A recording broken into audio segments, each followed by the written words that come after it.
오늘 우리에게 주시는 생명의 말씀은 히브리서 11장 13절에서 16절 말씀입니다.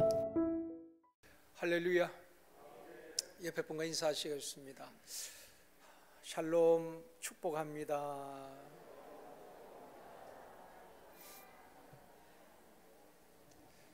다시 한번요. 샬롬 평안하세요.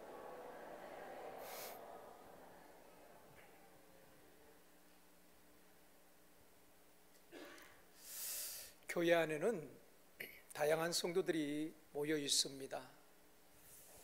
고향이 다르고 자라온 환경이 다르고 성품이 다르고 직업이 다르고 세대가 다른 다양한 분들이 모여서 공동체를 이루고 신앙생활을 하고 있는 것입니다. 어떤 교회 목사님께서 우리 교회에서는 세 가지를 묻지 않는다라고 말씀하셨습니다.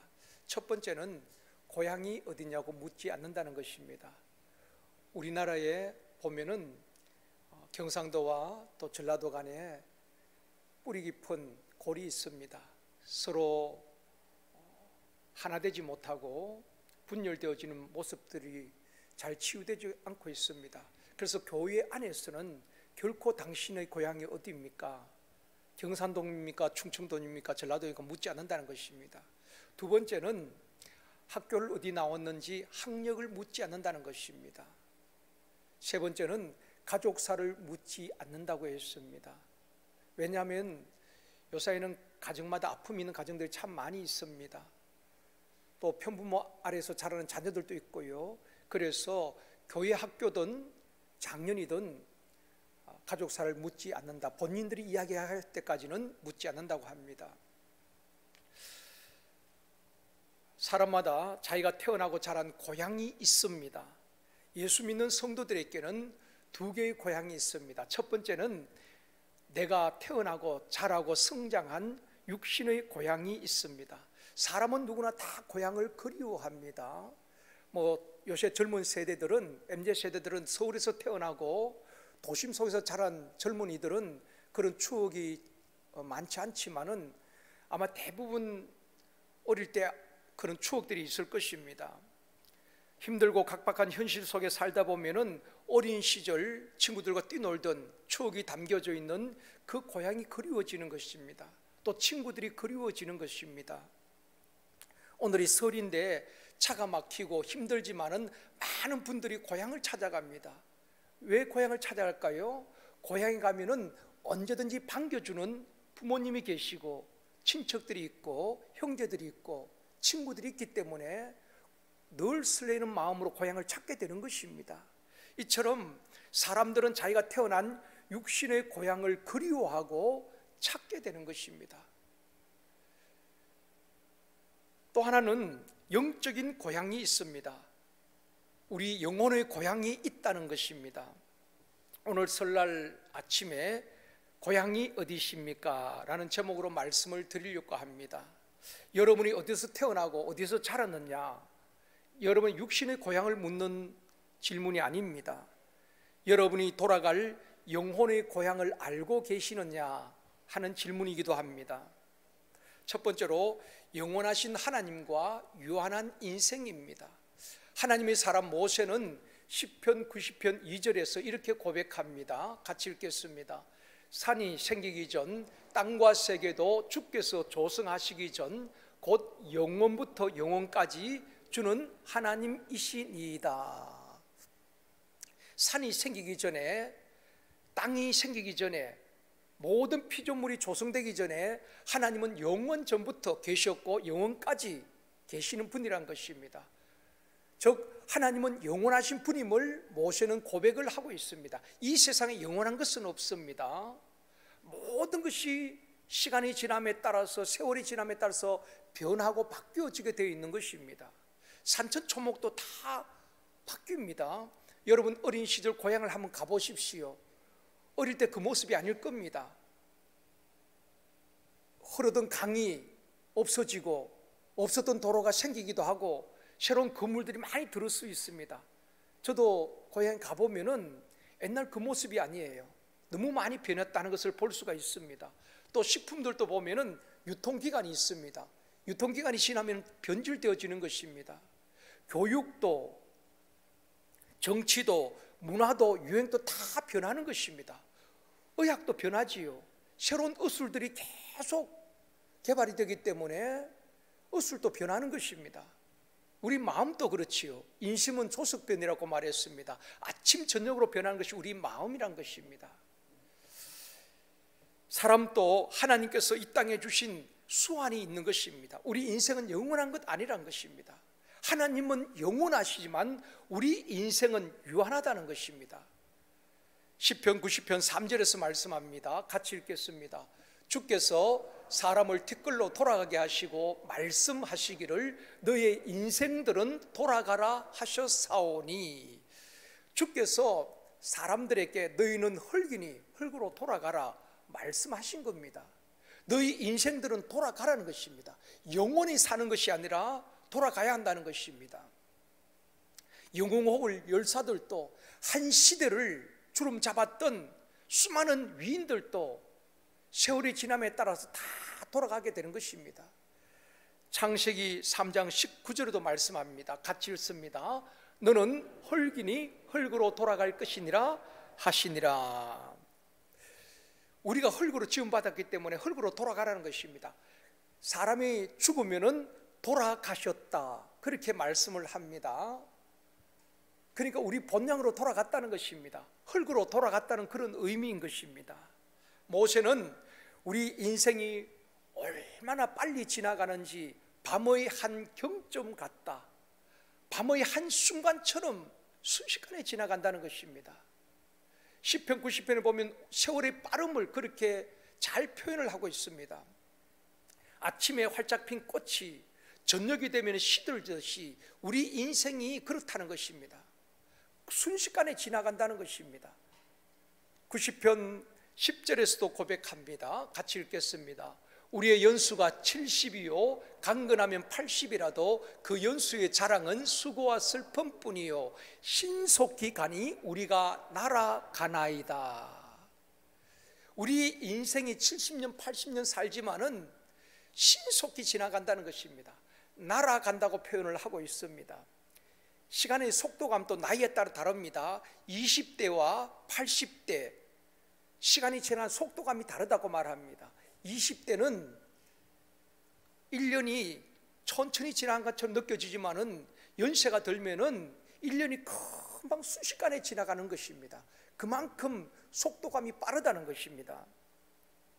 여러분, 죽음이 무엇입니까? 죽음은 영과 육의 분리를 말하는 것입니다.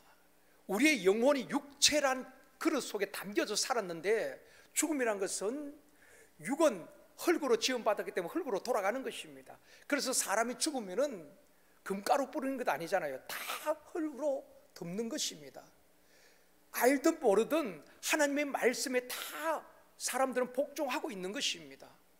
육신은 흙이기 때문에 흙으로 돌아가지만은 우리의 영혼은 하나님께로부터 왔기 때문에 하나님께로 돌아가는 것입니다. 본향으로 돌아가는 것입니다. 영혼의 고향을 오늘 본문에서는 더 나은 본향이라고 말씀을 하고 있습니다. 본문 15절 말씀입니다. 같이 읽습니다. 그들이 나온 바 고향을 생각하였더라면 돌아갈 기회가 있었으려니와. 모든 믿음의 선진들도 육신이 태어난 고향이 다 있었다는 것입니다. 아브라함도 갈대아 우르에서 태어나서 70년 가까이 거기서 살았습니다. 그런데 하나님의 말씀에 따라서 본토 친척 아비집을 떠났습니다. 아브라함도 고향으로 갈대아 우르로 돌아갈 기회가 있었지만은 이제는 더 나은 본향을 사모한다고 말씀하고 있는 것입니다. 16절 말씀입니다. 같이 읽습니다. 그들이 이제는 더 나은 본향을 사모하니 곧 하늘에 있는 것이라. 이러므로 하나님이 그들의 하나님이라 일컬음 받으심을 부끄러워하지 아니하시고 그들을 위하여 한 성을 예비하셨느니라. 색인던 부분, 더 나은 본향, 하늘에 있는 것, 하나님께서 예비하신 성, 무엇을 말합니까? 바로 천국을 말씀하고 있는 것입니다. 영혼의 고향을 말씀하는 것입니다. 사랑하는 성도 여러분, 여러분이 지금까지 살아오시면서 인생이 여러분의 마음대로 되던가요? 그렇지 않습니다. 우리 세상 살이가 내 계획대로 되는 것은 아닙니다. 내가 낳은 자녀들도 내 마음대로 잘 되지 않아요. 자녀들이 결혼해서 행복하게 잘 살면 좋은데 그것이 부모의 뜻대로 마음대로 잘 되지 않는다는 것입니다. 결혼시키면 모든 것은 이제 다 끝났다, 내 짐을 벗었다 생각하지만 그렇지 않습니다. 행복하게 살아야 될 자녀들이 때로는 아픔을 겪기도 하고 경제적으로 자립을 했으면 좋겠는데 결혼을 해도 자립을 못하고 여전히 부모에게 의존하는 그런 자녀들도 얼마나 많은지 모릅니다. 내 인생도 내 자녀들도 내 마음대로 되지 않는다는 것입니다. 저희 선배 가운데에 이름만 이야기하면 여러분이 대략 알 수 있는 분입니다. 워낙 유명하신 분이기 때문에 TV에도 설교도 많이 나오시고 하는 분인데 사적인 자리에서 최근에 그 가정에서 일어난 아픈 이야기를 한번 하셨습니다. 그 목사님 처남이 46살인데 의과대학 교수고 또 의학 박사고 우리나라에서 암 종양에 있어서는 최고의 권위자라고 말합니다. 그래서 이분이 연구팀과 함께 암 치료에 한 획을 그을 수 있는 신약을 발명한 것입니다. 우리 모든 인류의 목표 가운데 하나가 암을 정복하는 것 아니겠습니까? 많은 분들이 암에 대한 두려움이 있는 것입니다. 의술이 좋아서 많이 이렇게 치료가 되어집니다만은 그래도 암하면은 많은 분들이 두려움을 느끼는 것입니다. 그런데 이 암을 치료할 수 있는 획기적인 신약을 개발한 것입니다. 그러니까 이분은 돈과 모든 명예를 다 누릴 수 있는 그런 조건이 된 것입니다. 대박이 난 것이지요. 그것도 임상을 통해서 검증되었기 때문에. 얼마 전에 국내 암 전문 의학 박사들과 의과대학 교수들 그리고 제약회사 대표들을 모아놓고 신약 임상 학술 발표를 한 것입니다.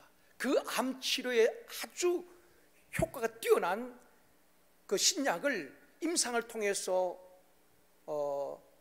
검증된 것을 이제 발표를 하는 것입니다.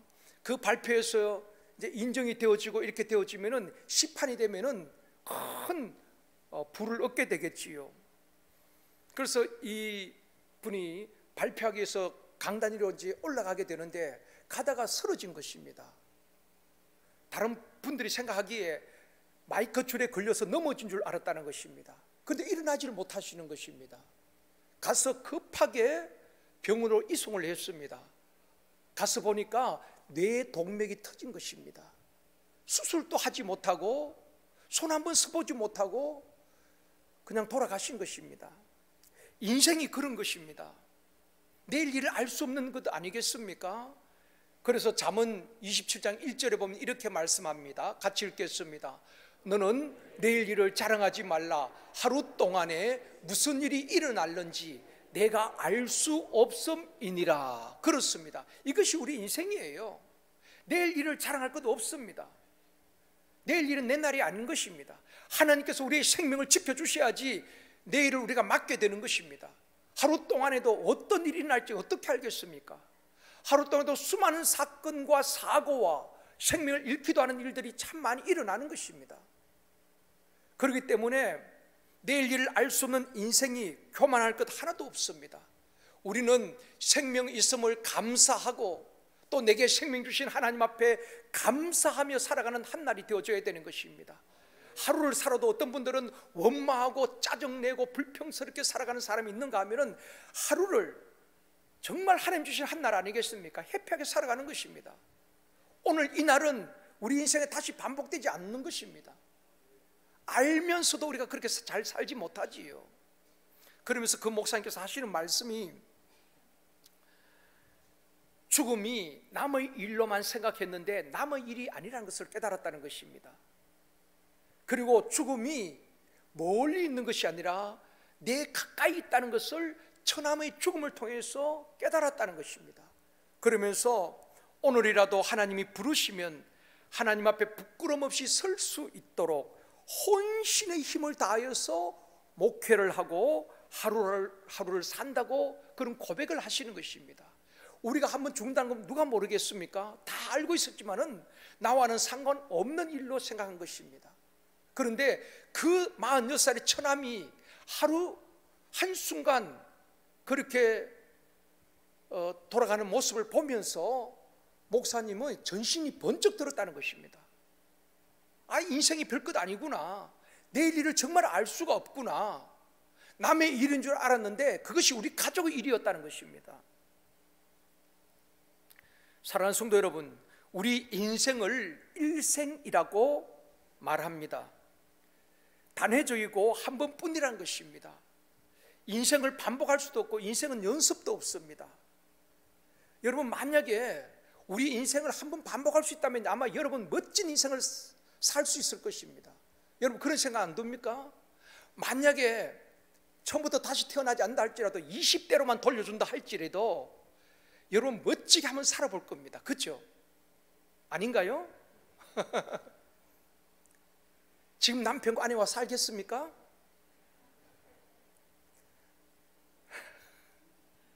뭐 그런 분들도 많이 계시겠지만은 정말 멋진 남자, 멋진 여자와 만나서 한번 살아보겠다, 그런 생각도 갖고 있을 수 있습니다. 우리 청년들에게 가장 여러분의 젊음이 있잖아요.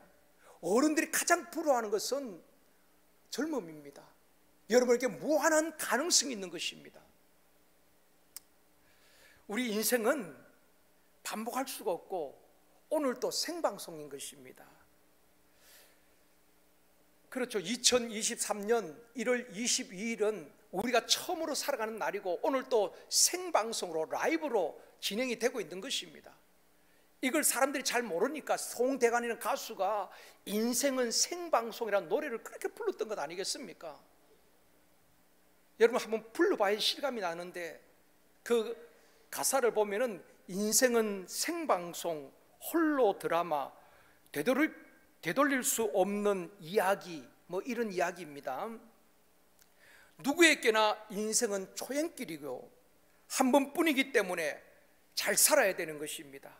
믿음으로 바로 살아야 하는 것입니다. 어떤 분들은 한평생을 살고도 나는 인생을 헛살았다, 저는 그런 분들 참 많이 봤습니다.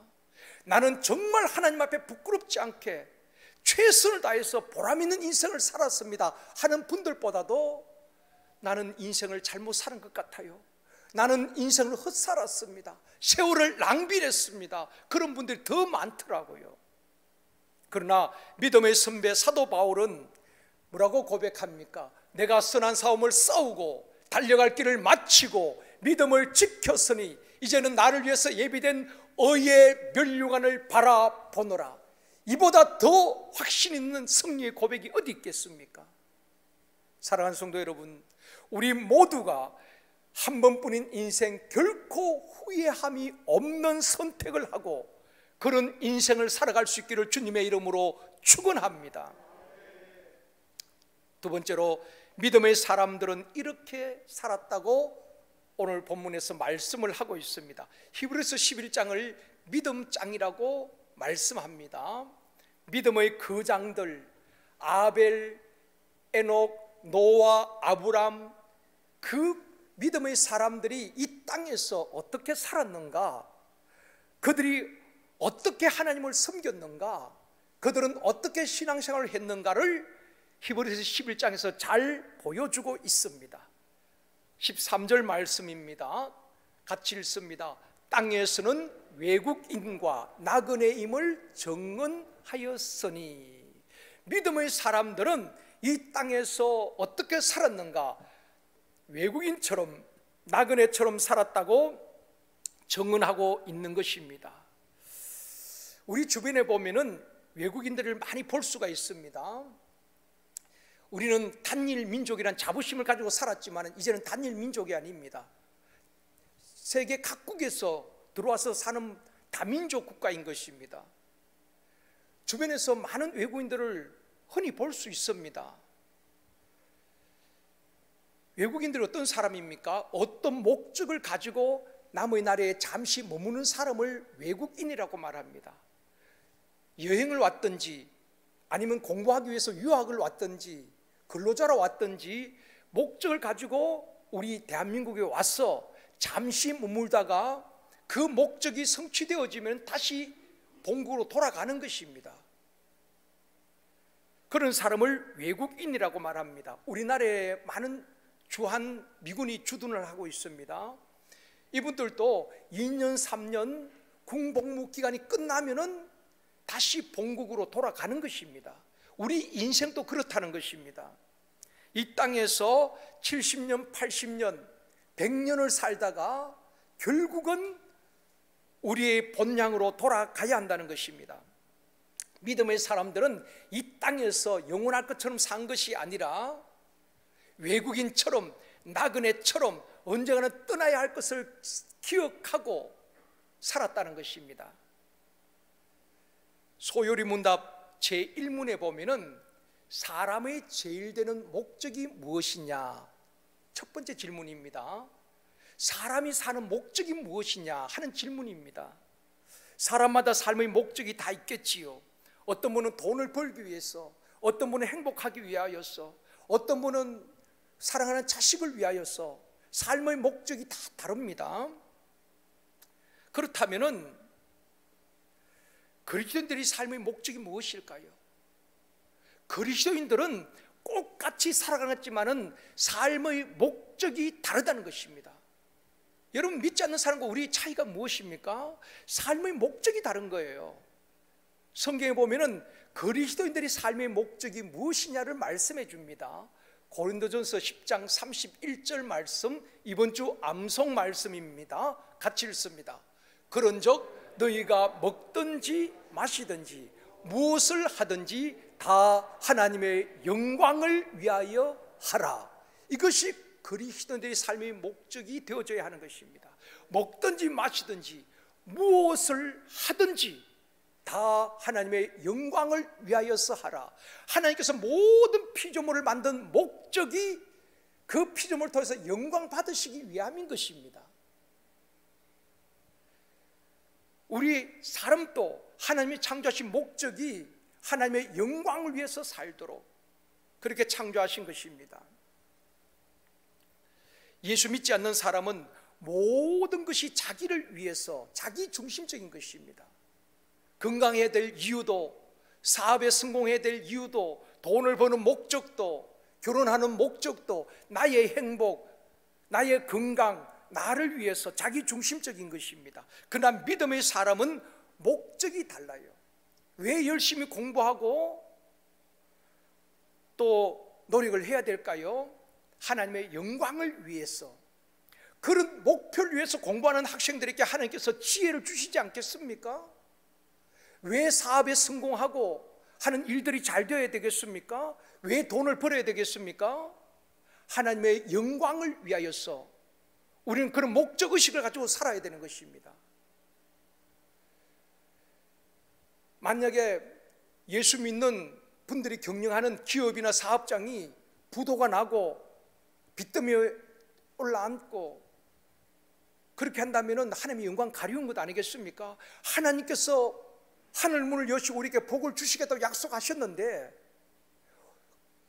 예수 믿는 사람들이 망하고 도망다니고 그렇게 한다면 하나님의 영광 가리우는 것입니다. 하나님의 영광을 위하여서 여러분의 사업도 잘 되어야 되는 것입니다. 자녀도 잘 되어야 되는 것입니다. 우리의 욕심이 아닙니다. 하나님, 우리 사업장을 통하여서 하나님의 영광이 드러나게 하여 주시옵소서. 우리 직장을 통해서 하나님의 영광이 드러나게 하여 주시옵소서. 그런 목적을 가지고 사업할 때에 하나님께서 그들을 주목하시고 복을 주시지 않겠습니까? 목적이 중요한 것입니다. 그러나 내 욕심과 내 야망을 위하여서 구하면은 얻지 못한다고 말씀을 하고 있는 것입니다. 우리가 선한 목적을 가지고 기도하고 살아갈 때에 하나님은 하늘문을 여시고 선하신 하나님께서 우리에게 은혜와 복을 주실 줄 믿습니다. 왜 운동하고 건강해야 할까요? 아름다운 몸매를 유지하기 위해서 운동을 열심히 합니까? 아닙니다. 여러분, 예수 믿는 분들이 교회 오는 날보다도 병원 다니는 날이 많다면은, 늘 병으로 고생한다면은 성경에 나는 너희를 치료하는 여호와 하나님이시라, 여호와 라파의 하나님을 무색해 하는 것 아니겠습니까? 우리 주님께서도 각색 질병을 다 치유해 주셨고 우리에게 치유 사역을 하라고 말씀하셨는데, 늘 병으로 고생하고 사역도 못하고 한다면 하나님께 영광이 되지 않기 때문에, 하나님 영광을 위해서 주여 내게 건강을 주시옵소서, 그 목적을 위해서도 열심히 운동도 해야 되는 것입니다. 내가 건강해서 교사도 잘 감당하고 쉼터장도 잘 감당하고 하나님의 영광을 드러내기 위해서 건강을 구하고 또 건강할 수 있기를 원합니다. 왜 결혼하고 행복해야 합니까? 하나님의 영광을 위하여서 하나님께서 가정을 주시고 행복하도록 그렇게 우리에게 가정을 주신 것입니다. 그래서 너희들은 해 아래에서 하나님이 주시는 복을 누리라고 말씀했거든요. 그것이 하나님의 분복인 것입니다. 하나님은 우리가 불행하게 살고 망하고 도망다니고 왕따당하고 그런 삶을 사는 거 원치 않습니다. 정말 우리가 하나님 앞에 목적을 가지고 산다면, 하나님의 영광을 위해서 산다면 하나님께서 저와 여러분을 높여주실 줄 믿습니다. 모든 손으로 하는 일들을 복되게 해 주실 줄 믿습니다. 지혜를 주시고 돕는 자를 붙여주실 줄 믿습니다. 목적이 잘못되어지면 하나님께서 함께 하시고 하나님이 역사하실 수가 없는 것입니다. 우리는 하나님께 영광이라는 큰 목적을 향하여서 살아가야 하는 것입니다. 사랑하는 성도 여러분, 믿음의 사람들은 이 땅에서 외국인 의식을 가지고 삶의 분명한 목적을 가지고 언젠가는 떠나야 할 것을 알고 그렇게 살았다는 것입니다. 그러니까 세상에 그렇게 연연하지 않는 것입니다. 하나님 주신 그날 최선을 다하면서 그렇게 외국인처럼 살았다고 말씀을 하고 있는 것입니다. 저와 여러분, 외국인 의식을 가지고 삶의 분명한 목적을 가지고 하나님의 영광을 드러내는 삶을 살아가는 저와 여러분이 되어지기를 주님의 이름으로 축원합니다. 또 믿음의 사람들이 이 땅에서 나그네처럼 살았다, 그렇게 말씀을 하고 있습니다. 이런 노래가 있습니다. 인생은 나그네길 어디서 왔다가 어디로 가는가, 구름이 흘러가듯 떠돌다 가는 길에 정일난 두지 말자, 뭐 그런 노래가 있습니다. 하숙생이라는 노래가 있어요. 인생은 나그네인 것은 분명하지만은 성경을 모르는 사람들은 인생이 어디서 와서 어디로 가는지를 모르는 것입니다. 그러나 성경에 보면 확실하게 답을 주고 있습니다. 인생이 어디서 와서 어떻게 살아야 하며 어디를 향해서 가고 있는가. 로마서 11장 36절 말씀입니다. 같이 읽습니다. 이는 만물이 주에게서 나오고 주로 말미암고 주에게로 돌아감이라. 그에게 영광이 세세에 있을지어다. 아멘. 모든 만물이 하나님께로부터 왔다는 것입니다. 그렇죠? 하나님께서 말씀으로 창조하셨기 때문에 우리 사람들도 마찬가지입니다. 하나님께로부터 왔고 또 하나님으로 말미암아 살고 결국은 하나님께로 돌아가야 할 인생이라는 것입니다. 나그네에는 두 종류의 나그네가 있습니다. 목적지가 없는 나그네를 방랑자라고 말하는 것입니다. 정처 없이 떠도는 나그네, 발길이 닿는 대로 가는 나그네를 방랑자라고 말합니다. 그래서 옛날 노래 가운데 그런 노래가 있잖아요. 오늘도 걷는다마는 정처 없는 이 발길. 왜 노래를 해도 맨날 그런 노래를 했는지 모르겠어요. 그냥 정처 없이 오늘도 걷기는 걷는데 목적지가 없이 정처 없이 방황하는 것입니다. 여러분 운전하실 때에 목적지 없이 운전하시는 분이 계십니까? 운전 딱 차에 오르면은 내가 어디를 향해서 가겠다는 목적지를 두고 가는 것 아니겠습니까? 목적지 없이 운전하다 보면은 계속 방황하고 헤매는 것입니다. 우리는 다 목적지를 향해 두고 운전을 하듯이 우리 인생도 마찬가지입니다. 왜 인생을 방황합니까? 목적지가 분명하지 않기 때문에 헤매는 것입니다. 정처 없이 떠도는 나그네를 방랑자라고 말하면은 목적지를 향해 가는 나그네를 순례자라고 말하는 것입니다. 필그림이라고 말하는 것입니다. 사랑하는 성도 여러분, 성도들은 이 땅에서 정처 없이 떠돌다 가는 인생이 아닙니다. 방황하고 그렇게 닥친 대로 살아가는 방랑자가 아닙니다. 더 나은 본향, 하나님께서 예비하신 천국을 향한 순례자의 걸음을 걸어가야 하는 것입니다. 그것이 필그림 인생인 것입니다. 믿음의 선진들은 그렇게 살았다고 말하고 있습니다. 이 땅에 살면서도 얼마나 오래 사느냐, 또 일찍 돌아가시냐, 그게 중요한 것이 아니라 분명한 목적 의식을 가지고 나그네처럼, 외국인처럼 우리의 본향을 향하여서 그렇게 살았다고 증언하고 있습니다. 우리도 믿음의 선진들처럼 이 땅에 사는 날 동안에 외국인 의식과 나그네 의식을 가지고 더 나은 본향을 사모하면서 행복을 누리며 결코 후회함이 없는 인생을 살아가는 저와 여러분이 되어지기를 주님의 이름으로 축원합니다. 세 번째로, 당신의 고향은 어디십니까? 여러분이 태어나고 자란 육신의 고향을 묻는 것이 아닙니다. 영혼의 고향, 더 나은 본향, 주님이 예배하신 천국을 믿느냐 하는 것입니다. 교회 안에서도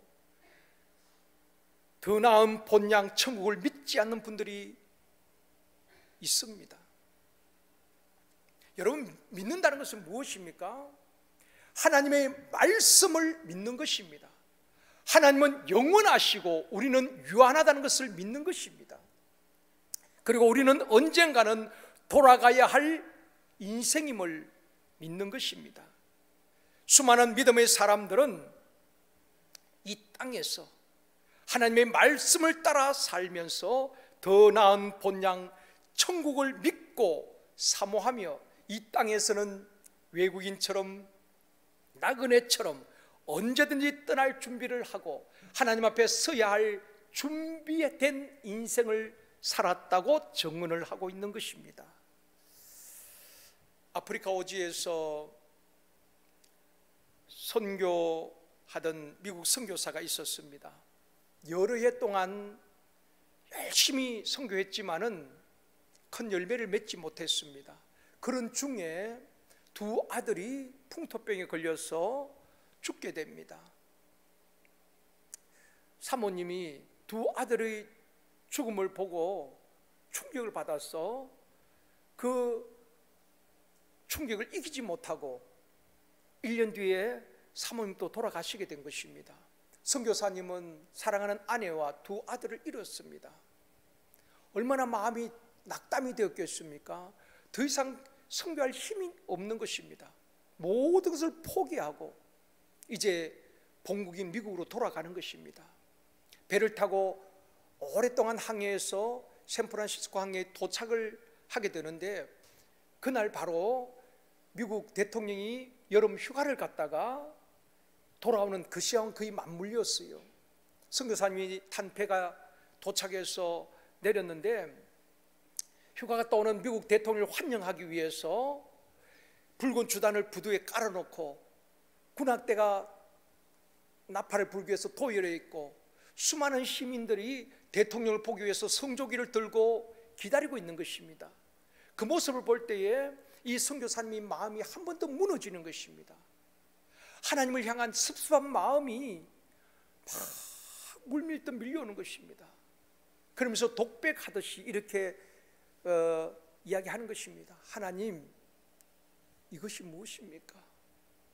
휴가가 또 오는 대통령은 저렇게 수많은 시민들이 나와서 붉은 주단을 깔아놓고 군악대가 도열하고 나팔을 불면서 환영하는데, 나는 하나님의 사명을 받고 선교지에 가서 두 아들을 잃었습니다.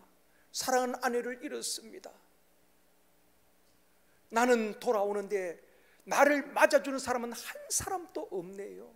생각하니까 더 서러움이 복받쳐 오르는 것입니다.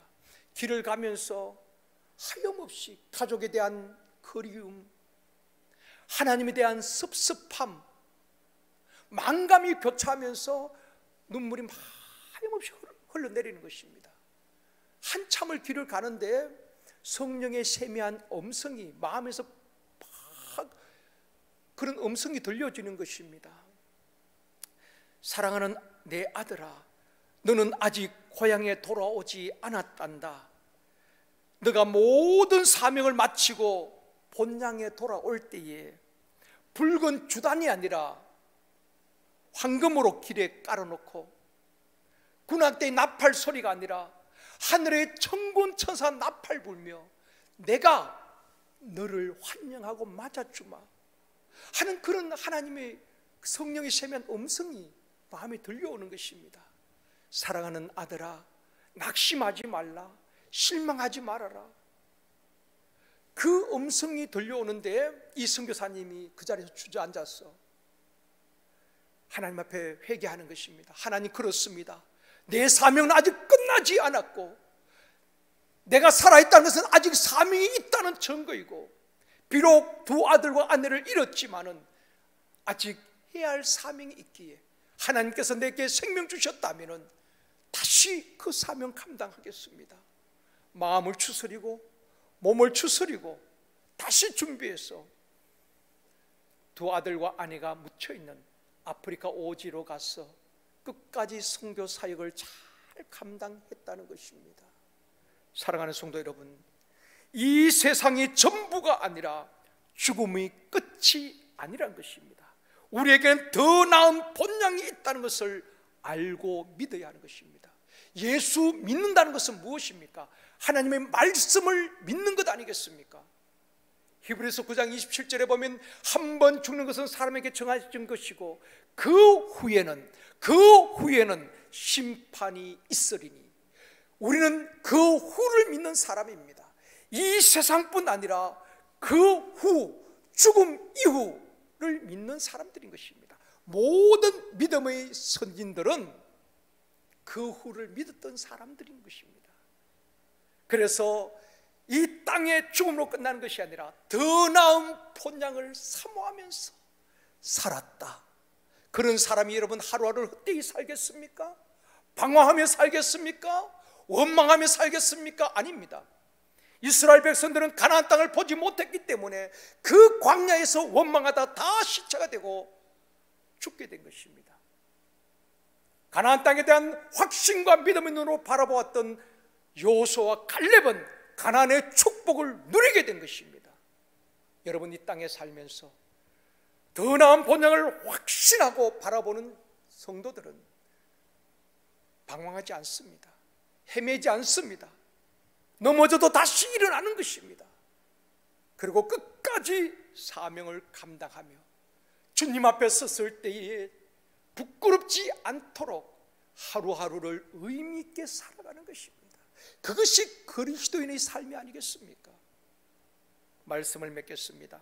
사랑하는 성도 여러분, 우리 인생은 반복할 수도 없고 오늘 또 생방송으로 진행되는 것입니다. 한 번뿐인 인생, 살고 난 다음에 후회하는 것이 아니라 하나님 앞에 묻고 기도하고 하나님의 인도하심을 따라 후회 없는 인생을 살아가는 저와 여러분이 되어지기를 원합니다. 그렇게 살아도 또 후회하는 것이 우리 인생이라고 말하기도 합니다. 그러나 최대한 시행착오를 줄이고 하나님의 인도하심을 따라 믿음의 선진들처럼 언젠가는 떠나야 할 것을 알고 외국인 의식과 나그네 의식을 가지고 더 나은 본향을 사모하며 하루하루를 주어진 사명, 또 가정의 모든 삶과 우리에게 주어진 일터, 직장, 사업의 현장에서 하루하루를 최선을 다해서 살아가는 저와 여러분이 되어지기를 원합니다. 믿음의 선진들처럼 더 나은 본향을 사모하며 천국 향한 순례자의 걸음을 걸어가는 저와 여러분이 되어지기를 주님의 이름으로 축원합니다.